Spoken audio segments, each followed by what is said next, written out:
Dari kisah menemukan makna berkeluarga.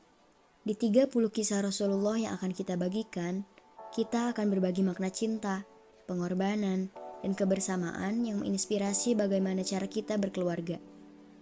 Kisah ke-16, Fitrah Suami. Wahai para suami yang mulia, pernahkah kalian merasa bingung atau bahkan kehilangan arah dalam memahami diri sendiri sebagai suami? Kadang, dalam menjalani kehidupan berumah tangga, kita seringkali melupakan fitrah kita sebagai seorang suami.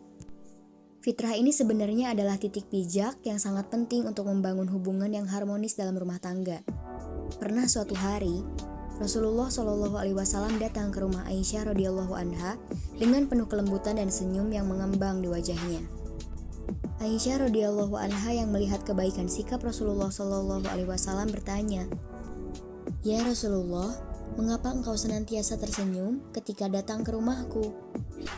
Rasulullah Shallallahu Alaihi Wasallam tersenyum dan menjawab dengan lembut, "Aku senang melihatmu bahagia, wahai Aisyah.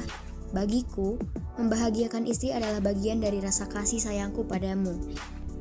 Dalam dialog tersebut, Rasulullah Shallallahu Alaihi Wasallam tidak hanya memberikan contoh sebagai pemimpin yang adil dan memberi kasih sayang, tetapi juga menunjukkan bahwa kebahagiaan istri adalah bagian dari tanggung jawabnya sebagai suami.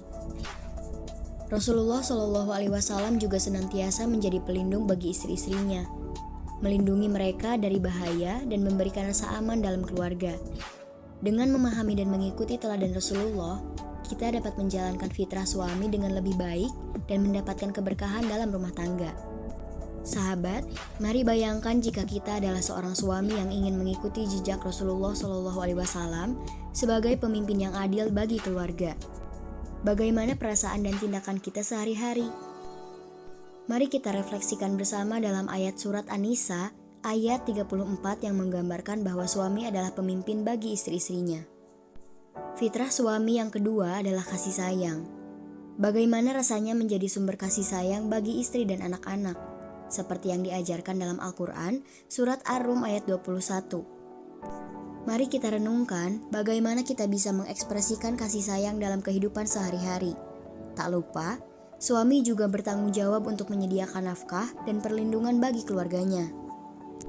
Sebagai suami, bagaimana kita bisa bertanggung jawab sepenuhnya sesuai dengan ajaran Al-Quran sebagaimana yang tercantum dalam surat At-Talaq ayat 6.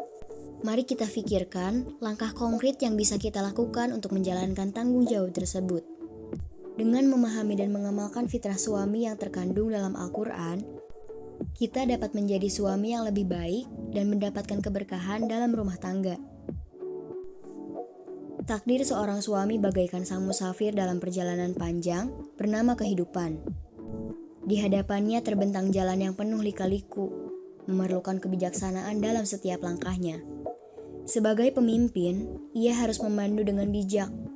Sebagai pemberi kasih sayang, ia harus memancarkan cinta seperti matahari pagi. Dan sebagai pelindung, ia harus menjadi benteng kokoh bagi keluarga. Suami seperti itu layak dikatakan tulang punggung. Kalau tak mampu seperti itu, ia bukan tulang punggung, melainkan tulang sebelah.